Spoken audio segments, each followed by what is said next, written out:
Selon les uns, il y avait eu un long échange de coups de feu, une sorte de gun party, comme dans le dénouement des westerns, qui avait duré 1 heure, peut-être 2, jetant la panique dans la population du quartier. Cette évocation de l'affaire était surtout le fait des témoins les plus jeunes. Il y avait bien eu échange de coups de feu, affirmaient d'autres, mais ils avaient été très brefs, ne dépassant pas 3 ou 4 tirs. Certains enfin, démentant la thèse de l'échange de coups de feu, disaient que des tireurs avaient mitraillé unilatéralement l'appartement avant de s'enfuir. C'était vraiment la bouteille à l'encre, comme dans la plupart des affaires criminelles de ce maudit pays, et chacun se résignait à la perspective d'un enlisement de l'enquête, comme c'était déjà le cas pour l'affaire Maurice Mzilikazi, dont on avait cessé de parler 2 semaines seulement après l'assassinat du prêtre, bien que la police eût promis de mener une enquête rapide. Au commissariat central, le lendemain, on fit attendre longtemps Zam, qui était accompagné de PTC et de son vieux complice Jazzomani, Eddie, déguisé en avocat, rencontré miraculeusement quelques minutes plus tôt. L'avocat, se disant homme de loi, aguerri par la pratique d'une profession multiples aléas, opposait le sourire d'ataraxie du sage aux avanies inhérentes à la station debout dans le hall putride du commissariat de police d'un pays francophone, ainsi qu'aux reproches sournois de son client qui lui chuchotait sans cesse. D'où sors-tu tout à coup? Cela faisait un bail, dis donc. Laisse tomber, mec, répliquait à mi-voix l'homme de loi au visage compassé. Fais pas chier. Tu crois que ça va marcher? Reprenait en chuchotant le journaliste au comble de l'angoisse. Tu peux faire illusion, tu crois? Devant un vrai professionnel? Un vrai professionnel, mon cul, marmonnait l'avocat. Laisse-moi faire, te dis-je. Tout à l'heure, tu étais bien d'accord pour congédier les pecnos, oui ou non? De toute façon, réfléchis un peu.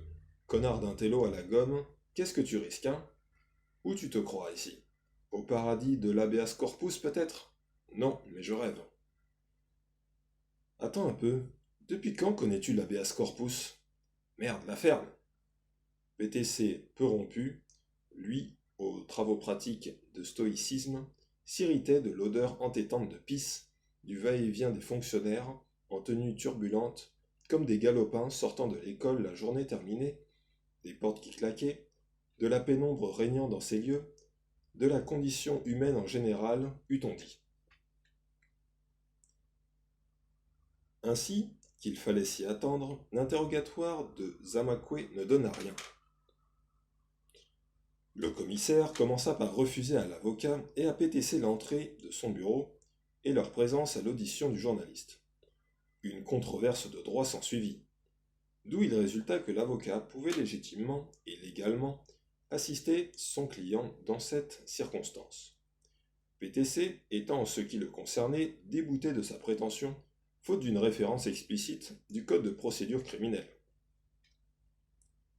Le commissaire s'obstina ensuite à vouloir faire admettre à Zam qu'il connaissait l'homme dont le cadavre a été retrouvé dans l'appartement du journaliste.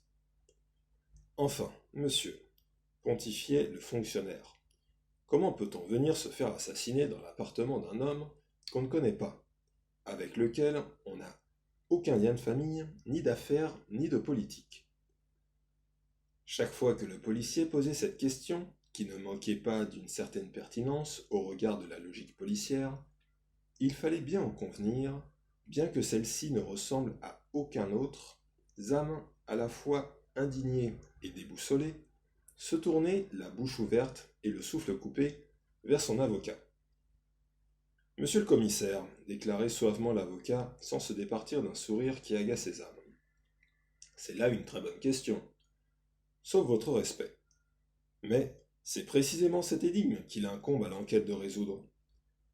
Mon client, étant ainsi que de tradition, juridiquement exempté de la preuve de son innocence, c'est à vous de démontrer qu'il connaissait effectivement la victime.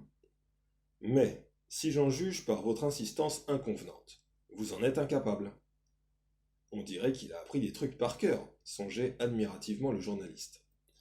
À un moment donné, Zam, que visiblement la colère étouffait, put enfin articuler. Non, mais c'est pas vrai, il est malade ce type. C'est une mauvaise plaisanterie ou quoi?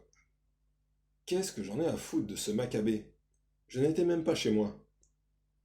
L'avocat, arborant constamment une expression, comme eût-on dit, psychédélique, porta la main à sa bouche et remua les doigts pour dire à Zam de se taire, ou plus exactement, de la boucler, en français de commissariat. Cependant, le temps passait, mais le commissaire divisionnaire, le nez baissé, ne semblait guère pressé de prendre la décision attendue.